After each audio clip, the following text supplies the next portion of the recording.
Olá, sejam muito bem-vindos ao programa Perspectivas. Na edição de hoje, a gente conta com a presença da senadora Dorinha, que é do União Brasil do Tocantins, para conversar aqui com a gente sobre os projetos que estão em andamento no Senado e outros assuntos também que envolvem o Poder Legislativo.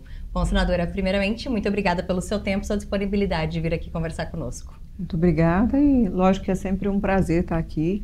Muito feliz de poder conversar sobre o trabalho e também, acima de tudo, a importância do Senado, né, do que a gente faz para o Brasil. Perfeito. Bom, senadora, vamos começar então já trabalhando sobre alguns assuntos do Poder Legislativo, porque a senhora atuou bastante na relatoria sobre o novo ensino médio, que já foi aprovado, enfim, já é uma matéria que passou, virou lei de fato. Então, o que eu questiono a senhora é como que a senhora entende que terminou esse projeto? Porque teve passagem pela Câmara, Senado, voltou também para a Câmara, teve essas mudanças entre as casas. O que a senhora acha dessa versão final, dessa lei? Bom, o ensino médio, ou seja, o antigo segundo grau, que a população acompanha como ensino médio, ele, na verdade, essa proposta ela veio como um clamor das próprias escolas, dos estudantes, dos professores, que a reforma feita em 2017 não foi bem compreendida e nem muito bem implementada. A reforma de 2017, ela organizou o ensino médio em 2 blocos de disciplinas. As disciplinas chamadas do núcleo comum ou da base, que é português, matemática, química, física, ela ficou com a quantidade de 1.800 horas dentro dos 3 anos. Sendo que no total, se a gente somar primeiro, segundo e terceiro ano do ensino médio, normalmente nós temos 3.000 horas de aula. E ficou com 1.800 dessas disciplinas gerais. E o restante das horas, ou seja, 1.200 horas, a critério da escola, do Estado, e as escolas escolhiam os chamados itinerários formativos. Porque qual era a ideia? Eu quero fazer jornalismo, que é a sua área. Então, eu vou procurar uma escola que tenha mais disciplinas no itinerário formativo para melhorar aquela área. Eu não preciso investir muito em matemática, química ou física. Eu vou fazer aquela geral de todo mundo. Só que não foi isso que aconteceu.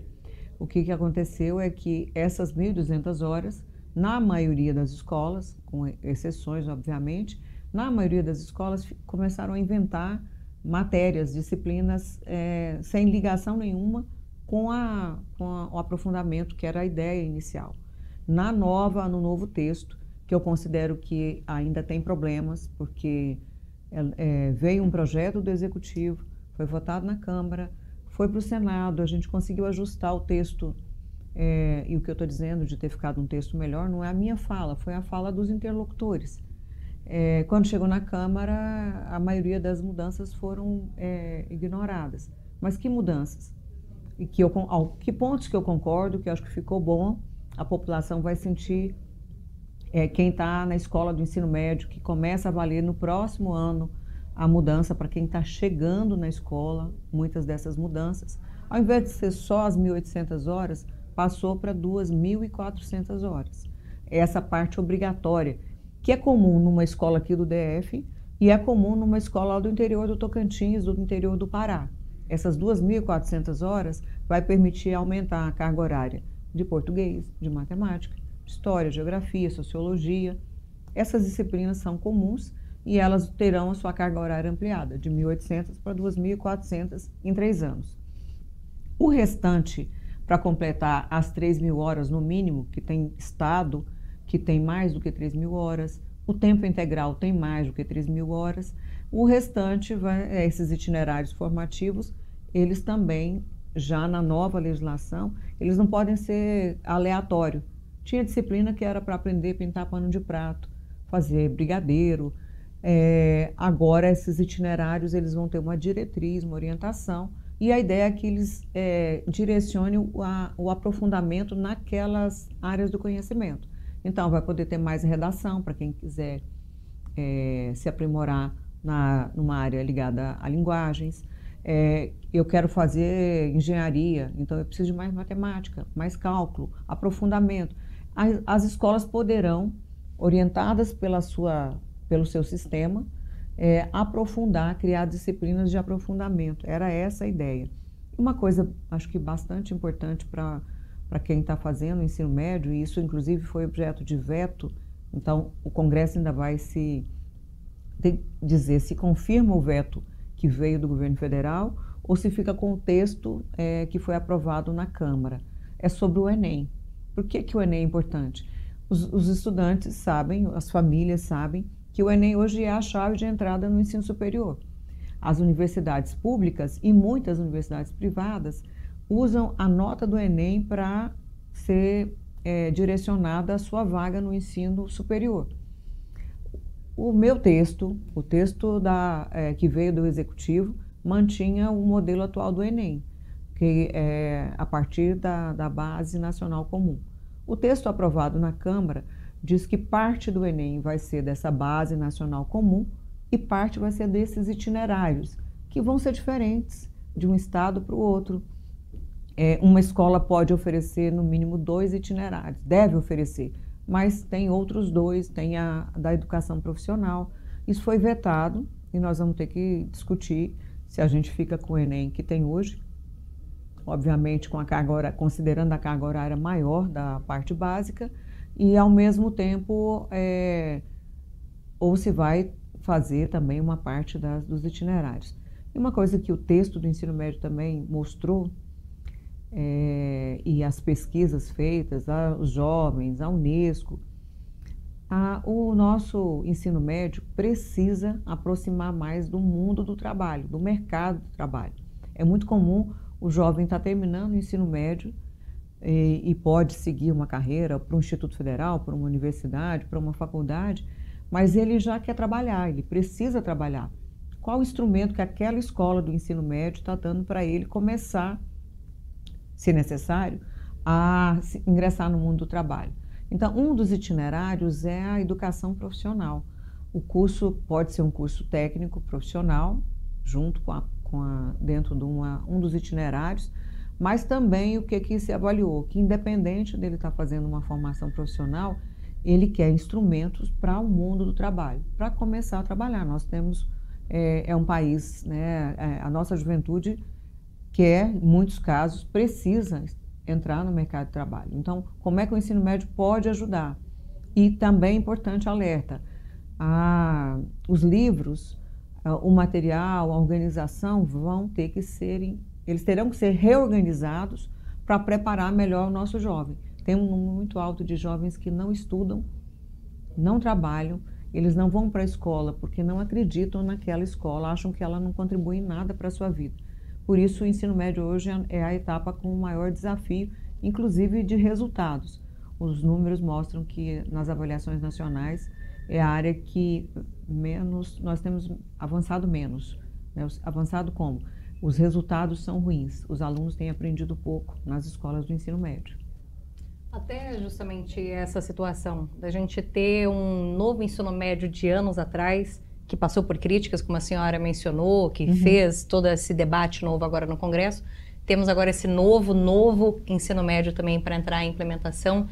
Justamente essa insegurança, né? Porque a gente tem, às vezes, um adolescente que ele passou os 3 anos do ensino médio nessa dúvida de o que ele ia estudar, o que ele ia pegar para fazer o Enem também. Isso também, acredito que prejudica esse engajamento, né, do aluno no ensino médio. É importante explicar, esse aluno que seja a reforma, ela foi feita no ano de 2017, ela começou obrigatoriamente a implementação no ano de 23, né? E tem sistemas que começaram antes, e aí o aluno quer saber, eu vou fazer o Enem de que modelo?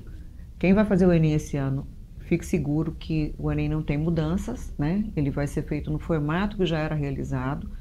Lógico que tem prejuízo, tem, porque os alunos da rede pública, na sua maioria, eles fizeram das disciplinas obrigatórias as 1.800 horas. Então, eles já tiveram menos horas de português, de matemática, de química, de física, mas não vai mudar nada na regra do Enem. A do próximo ano também não, porque tem que ser preparado. Quem vai entrar já num novo currículo, numa nova organização. Então, ele não vai ter que se organizar, não, e agora eu estudei com um modelo e vou ser avaliado no outro modelo. Não é essa a ideia, não é isso que vai ser realizado, ele pode ficar seguro, mas tem sim enormes dificuldades, porque o professor também precisa se preparar. Né? Nós tínhamos, nesse caso, eu dei exemplo dos itinerários que não estavam funcionando, houve várias, eu recebi muitas manifestações de estudantes, me chamou a atenção um caso de estudantes de Brasília, que eles disseram, nós não fomos consultados para mexer, para fazer a reforma de 2017, eu tinha um bom professor de química, a gente tinha na nossa escola, as aulas de química diminuíram, e aí ele foi dar aula de uma disciplina, inventaram uma matéria lá que o título não dizia nada, e ele era um ótimo professor de química e um péssimo professor dessa disciplina que inventaram. Então tem sim prejuízo, o que é importante é que agora os sistemas vão se organizar para atender os alunos, que é o objetivo. Muita gente me pergunta, a senhora gostou do texto que saiu da Câmara? Eu acho que o texto teve problemas, um deles é a questão da língua espanhola. Veio do MEC a proposta da língua espanhola como também língua obrigatória. Na Câmara, o deputado Mendonça Filho tirou o ensino do espanhol. Eu voltei para o texto. E voltei por quê? Quando o aluno vai fazer o Enem, mais de 60% dos alunos escolhem o espanhol, porque eles não têm segurança no inglês. As nossas fronteiras, elas são, na sua maioria, com países que falam a língua espanhola. E o meu texto, eu dava abertura para, por exemplo, o caso de, na região sul, né, que nós temos algumas comunidades, que o italiano é mais forte, o alemão, lá na Guiana, na divisa já com a Amapá, tem a Guiana Francesa. O meu texto dava essa abertura, por quê? Do outro lado da rua é um outro país. O mundo do trabalho, aquele jovem pode trabalhar naquele país. Então, a ideia foi de reconhecer essa questão específica. Infelizmente, na Câmara isso não foi considerado. Saiu o espanhol. Eu acho que esse é um tema que nós vamos ter que voltar a tratar em relação a isso. Também a educação profissional, os cursos profissionalizantes, como enfermagem. Só a parte das disciplinas específicas da enfermagem são mais de 1.000 horas. Ou seja, não cabe dentro das 600, 800 horas que sobra para a educação profissional. Os estados que tiverem cursos profissionalizantes, eles vão ter que fazer uma ampliação gradativa, que eu tinha colocado no meu texto, num acerto com o Ministério da Educação, com apoio financeiro para os estados ampliarem a carga horária do ensino médio. Infelizmente, isso também não passou na Câmara, e só que não era uma queda de braço, vence o texto da Câmara ou do Senado. Quem tem que vencer é a escola, é a educação, né? E a nossa expectativa é que agora o MEC acompanhe de verdade a implementação, porque na outra reforma não houve acompanhamento, e ajude as escolas a se reprogramarem. Não adianta ter uma boa proposta de ensino médio, não ter biblioteca, não ter laboratório, não tem computador. As escolas precisam ter essa estrutura. Não adianta eu dizer que vou preparar o jovem para seguir na área da ciência biológica e organização das ciências, né, biológicas, e ele não tem uma boa biblioteca, ele não tem um professor que atua formado na área. Tudo isso tem que vir junto, apoiando as escolas para elas melhorarem o seu trabalho. Isso também puxa um outro debate que, na verdade, a gente está acompanhando agora mesmo no Senado, que é sobre o Plano Nacional de Educação, porque você falou justamente sobre essa questão da gente melhorar a própria permanência desse jovem no ensino médio, que é uma etapa do ensino que a gente não está conseguindo avançar com bons números, como em outras áreas. E a gente tem, no Plano Nacional de Educação, até essa questão também sobre os professores, como que a gente vai conseguir dar essas condições, o preparo. O Plano Nacional de Educação, que venceu já no meio desse ano, ele trazia metas, por exemplo, que a gente não conseguiu alcançar, como a erradicação do analfabetismo. Agora está em debate no Senado, a senhora faz parte desse debate, sobre qual vai ser esse novo Plano Nacional de Educação, um plano aí de 10 anos para durar até 2034. Quais são esses conflitos que não foram resolvidos lá atrás, que a senhora acredita que tem que ter esse foco agora nesse novo plano também? Então, qual é a situação? Essa questão do Plano Nacional, acho que é importante a população entender o que é isso. A gente escuta muito, tem muita gente falando, o Plano Nacional vai colocar a escola no domínio de sindicato, de associação. Não, o Plano Nacional de Educação é um documento do país, em que ele assume compromissos públicos que devem ser direcionados a ações estratégicas, que não foi a CONAI ou a conferência que construiu o documento. O documento tem uma série de elementos institucionais que dizem, olha, as crianças, quantas vagas de creche, ou qual o percentual da população tem conseguido vaga em creche. Em média, a gente não chega a 50%. Nós queremos, nos próximos anos, chegar a abrir vagas correspondentes a 70% da população, no mínimo. O que o país tem que fazer? Nós vamos ter que investir, construir novas creches, ou seja, direcionar recursos. Da mesma forma, o analfabetismo. Como é que nós vamos diminuir o analfabetismo? Não vai naturalmente só esperando as pessoas morrerem que são analfabetas. Isso não é o correto. Tem que ter programa. Então, tudo isso, o outro plano estabelecia percentuais.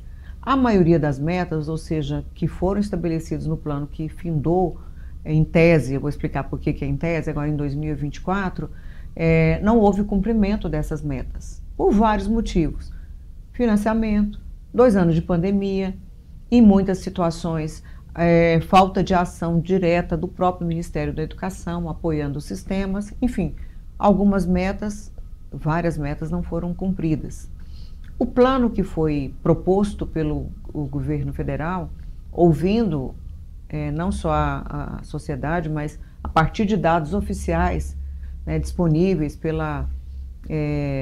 pelo próprio INEP, mostrando esses resultados educacionais, esse plano está na Câmara. No Senado, nós temos um grupo também de trabalho já discutindo o documento que veio da Câmara.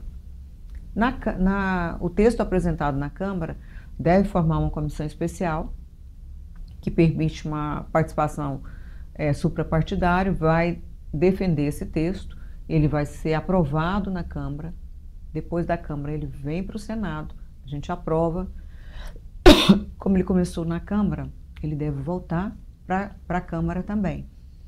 Eu apresentei um projeto que virou lei, que é para a ampliação do prazo de duração deste plano, que deveria encerrar em 2024, nós conseguimos prorrogar.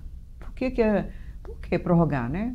O que muda na minha vida? É porque justamente no outro plano, eu já era deputada, o outro plano ficou em tramitação no Congresso durante 4 anos. Então, durante 4 anos, nós perdemos o prazo, né? Ou seja, metas atendimentos, direcionamento de ação de política pública que deveria ter sido feito, não foi. Foram 4 anos enquanto ele estava em debate. A minha preocupação foi, de novo, nós vamos ficar 1 ano, 2 anos, 3 anos, quantos anos nós vamos debater esse novo plano? E aí, esse tempo a gente não tem meta, não tem obrigação, não tem monitoramento, acompanhamento. Então, eu apresentei um projeto, foi relatado pelo senador Esperidião a mim, e nós colocamos um prazo, meu prazo era maior, mas a gente colocou um prazo até final de 2025, que é a nossa expectativa de que, no máximo, o plano fique em debate. No máximo, por quê? Ele pode ser antes, vai depender de quanto a gente consegue construir um texto bom para o país. Esse texto não é do atual governo, esse texto não é do Estado A, do B, não é da Câmara, do Senado, é olhando os dados concretos, são avaliações. Como é que o país quer avançar nos próximos 10 anos para a educação? Melhorar o resultado, melhorar a formação de professores, em quanto tempo, direcionar recursos. Então, o Plano Nacional, ele tem que ser um instrumento de avaliação dos tribunais de contas estaduais. Ou seja, o meu estado manda um plano lá para a Assembleia para dizer que em 10 anos ele quer construir tantas escolas de tempo integral. Vem o primeiro ano, o segundo, o terceiro, ele não direciona dinheiro, não tem ação para ampliar as escolas de ensino integral. Então aquele documento não valia nada, ele não tem compromisso.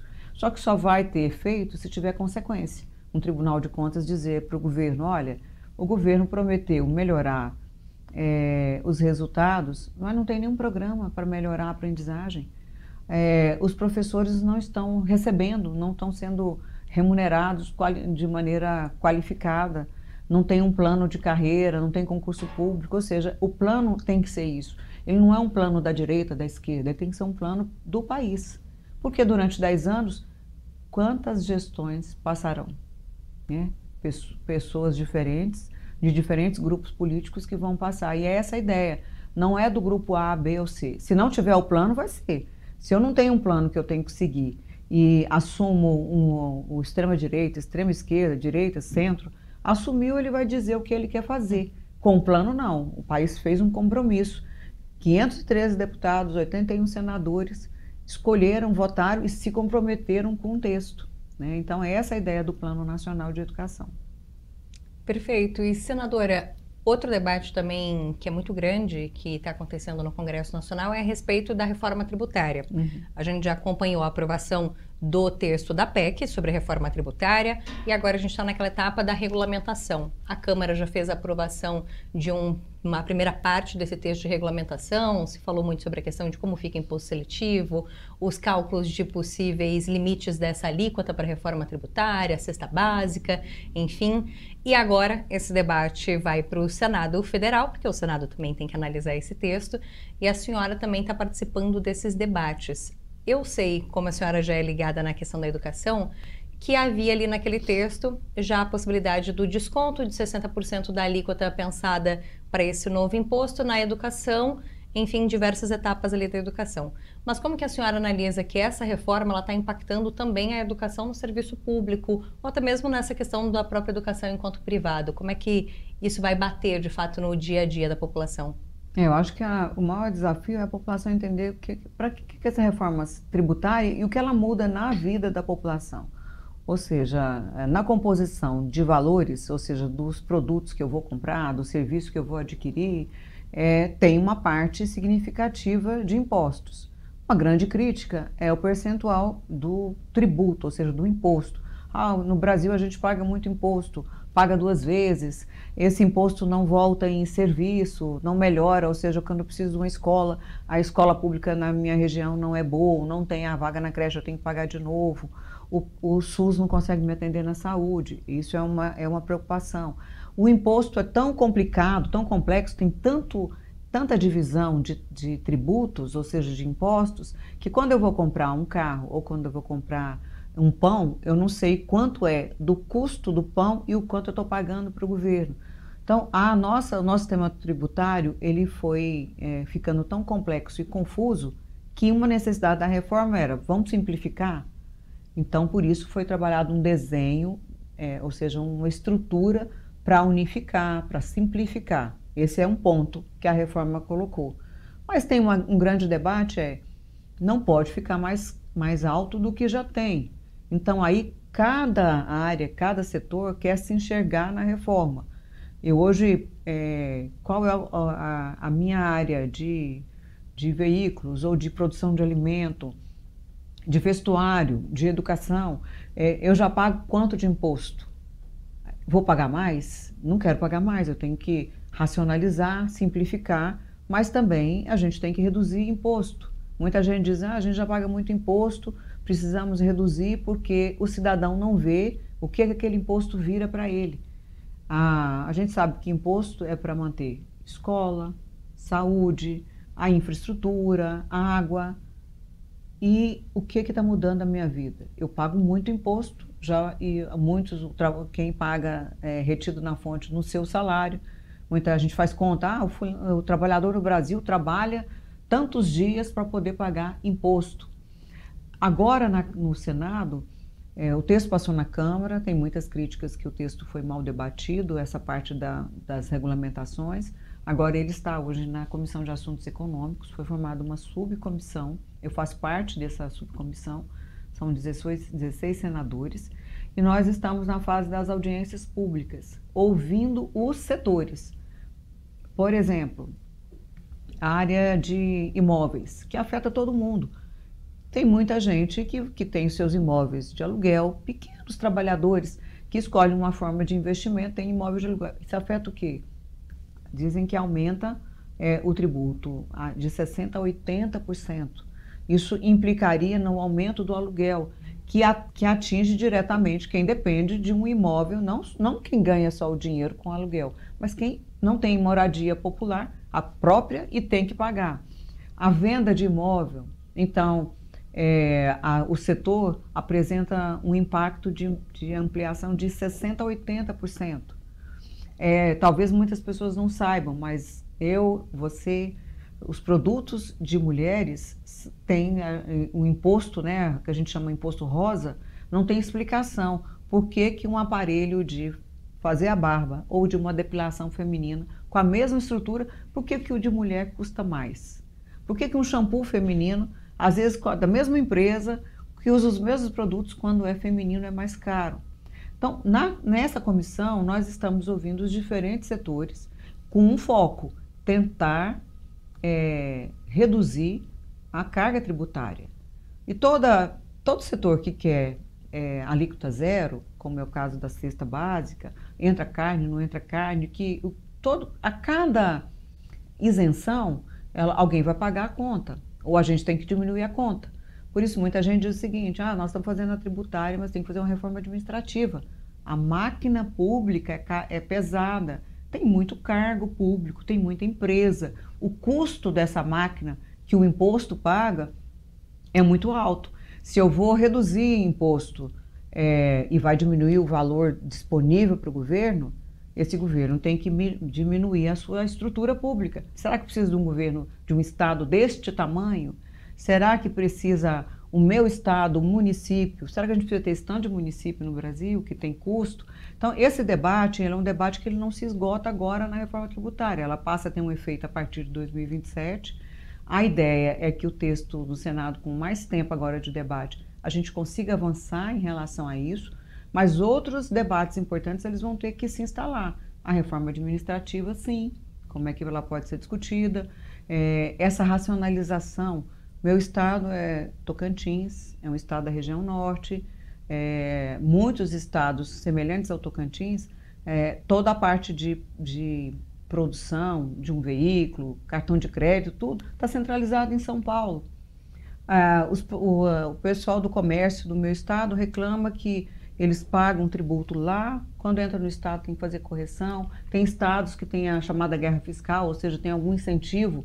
Então, às vezes, uma empresa que iria para o Tocantins, ela vai para Goiás, porque Goiás deu um incentivo em determinado momento, meu estado não pode. Então, a reforma tributária, ela parece ser complexa, e ela é bastante complexa mesmo, mas ela tem uma influência direta na vida de todo mundo, do grande empresário e do pequeno empresário. Na compra de um carro para a família e a compra de um pão, né, do leite, como é que isso vai funcionar? Por isso é complexo, tem que ser bem debatido. Acredito que ao longo do processo de implementação, muitos ajustes terão que ser feitos. E a gente está acompanhando. Na verdade, eu não acompanho só a educação, né? A educação também tem esse debate, porque a oferta maior nossa é da escola pública, mas tem muitos pais, sabem os valores que estão pagando nas mensalidades, que vai impactar, porque na verdade a escola privada ela é uma empresa. Se tem uma mudança impactante na composição dos custos, vai cair na mão vai aumentar o valor da mensalidade. Mas isso vale para os planos de saúde, isso vale para todas as nossas relações que a gente, na nossa sociedade. Então, é preciso acompanhar, sim. Simplificar é necessário, racionalizar, mas não adianta imaginar que essa conta, aumentando o tributo, a sociedade vai aceitar. Certo. E, senadora, saindo um pouco sobre esse debate legislativo a respeito dos projetos, a respeito da própria política dentro ali do Congresso, porque a gente sabe que agora estamos num período de campanhas eleitorais municipais, mas também dentro do Congresso Nacional, ainda que os trabalhos estejam menos frequentes em sessões ali presenciais, justamente por conta desse período de campanha, ainda assim já existe um debate a respeito de como vai ficar a presidência do Senado e da Câmara no ano que vem, porque para quem está nos acompanhando, em fevereiro a gente já tem essa troca de comando, fevereiro de 2025, nas duas casas.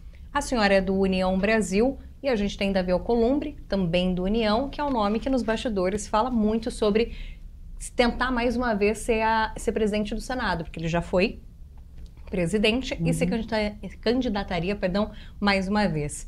Como que a senhora vê esse possível novo mandato de Davi Alcolumbre, União Brasil podendo ficar de novo à frente ali, o apoio dentro da casa, dentro do Senado?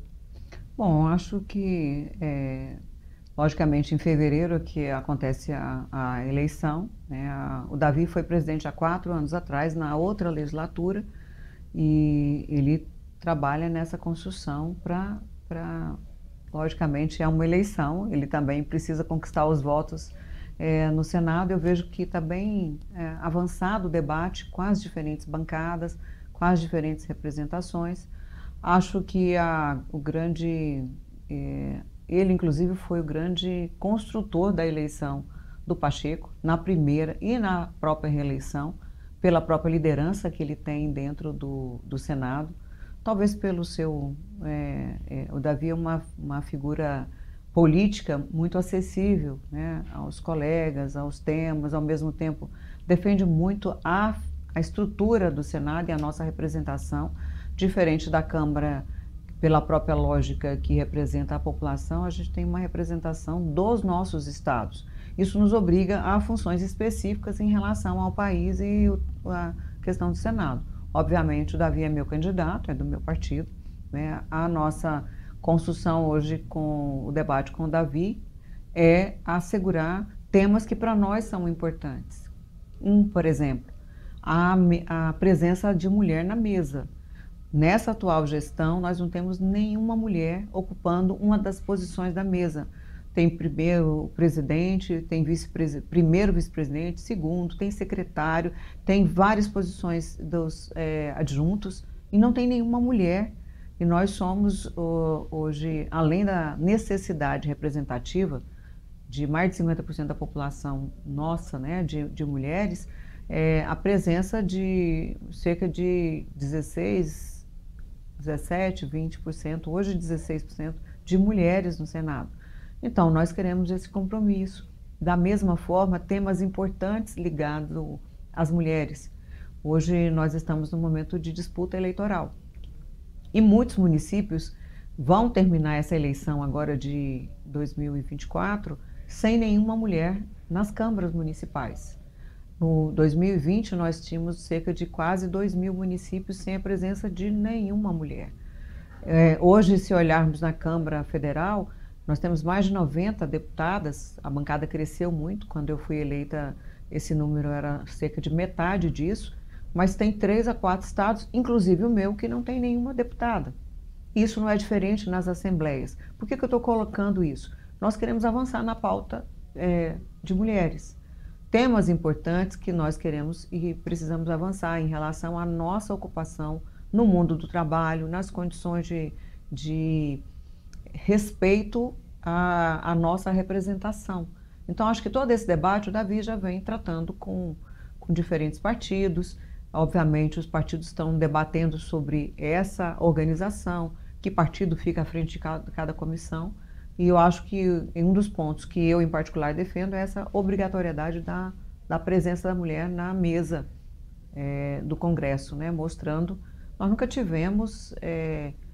em algumas sessões, né, algumas legislaturas, a gente não tem, como é o caso dessa, nenhuma mulher na mesa. Na Câmara, não. A Câmara hoje já avançamos, mas em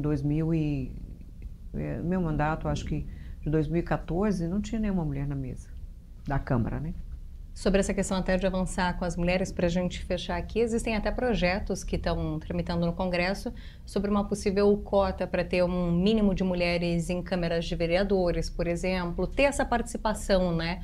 Porque muitas vezes as mulheres encontram até essa dificuldade de se colocar como candidatas, por mais que exista estímulos já por meio de portarias, enfim, do TSE e outras leis, mas também incentivar para ter essa participação ali, eleitas. O que a senhora pensa também sobre essa saída, por exemplo? Eu acho, foi muito oportuna a sua pergunta, porque eu acabei não concluindo, né, sobre isso. Nós avançamos, mas não o suficiente, porque hoje os partidos, e ainda reclamam, né, agora há pouco tempo queriam colocar na PEC da anistia, a chamada PEC da anistia, né, que os partidos que não cumpriram cota de mulheres de candidatura pudessem ser anistiados, perdoados, enfim. nós temos a candidatura de 30% no mínimo. Só que os partidos argumentam, e eu disse que enfrentei inclusive alguns colegas que disseram, eu sofro muito porque a mulher não gosta, não quer ser candidata. Como se fosse uma coisa, e eu cheguei a perguntar para alguns colegas se eles imaginam que está no nosso sangue. O fato da gente ter um defeito no nosso DNA e a gente não gostar de política. Não, é uma questão cultural e de oportunidades reais de espaço político. Esse é um dos temas que o presidente, o nosso candidato, quem se coloca como candidato, eu acho que tanto Câmara quanto Senado, é a chamada cota, não a cota de candidatura, mas o percentual de vaga, garantido. Isso, na Câmara, eu estava junto com a deputada Soraya, a gente chegou a apresentar uma PEC e faltou 13 votos para a gente conseguir garantir a vaga efetiva, a cadeira efetiva. Nosso avanço será a cadeira efetiva, porque cadeira efetiva vai garantir que toda a Câmara, toda a Assembleia, e a Câmara Federal e o próprio Senado, que inclusive é um dos debates, que de 3, pelo menos uma mulher esteja presente. Tem regras, tem claro, nós não estamos querendo chegar sem voto, mas ao mesmo tempo dar essa legitimidade para a participação da mulher. A cadeira efetiva, ela é hoje uma bandeira que eu acho que unifica homens e mulheres que entendem de democracia. Não é só uma bandeira de mulheres. As mulheres, tem até mulher que é contra, tem mulher que fala, eu não preciso de cota. Eu não estou falando da minha vaga, não é uma coisa que eu estou decidindo a minha vida como senadora Dorinha. Eu não defendo porque eu não precisei de cota. Primeiro, não é verdade, e eu não tenho o direito de falar olhando o meu umbigo, a minha situação.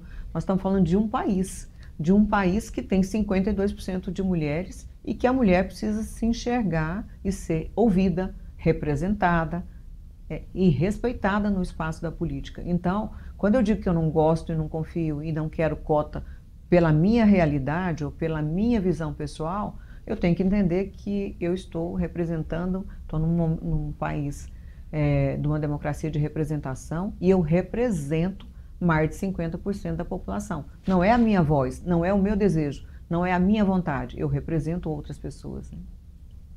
Certo. Senadora, muito obrigada pelo seu tempo mais uma vez, por estar aqui conosco.